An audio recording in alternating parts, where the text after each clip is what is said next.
Ya, maksud saya kan maksudnya laki-laki dan perempuan itu berbeda gitu. Kalau rasa yang diciptakan oleh laki-laki yang memasak. Syedaralun, sebanyak 27 pelaku ekonomi kreatif berpartisipasi dalam ajang apresiasi kreasi Indonesia atau AKI 2022 yang berlangsung dari 4 sampai 6 Agustus 2022 di Taman Bustanus Salatin atau Taman Sari Banda Aceh. Event yang diselenggarakan oleh Kementerian Pariwisata dan Ekonomi Kreatif itu menjadi ajang paling bergengsi untuk kalangan pelaku ekonomi kreatif.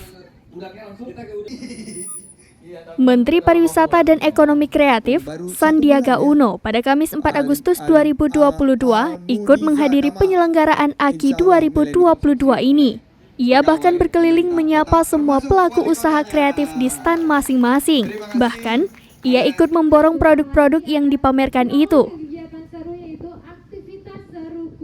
Para pelaku ekonomi kreatif yang berkesempatan tampil di AKI 2022 ini sudah diseleksi oleh pihak Kementerian Pariwisata dan Ekonomi Kreatif. Nantinya, mereka akan dinilai untuk menjadi yang terbaik. Produk yang hadir dalam event itu mulai dari kerajinan, craft, lukisan, aplikasi, makanan, fashion, kopi hingga bumbu masak. Di AKI 2022 ini, pengunjung bisa berbelanja langsung ke outlet pelaku usaha kreatif ini.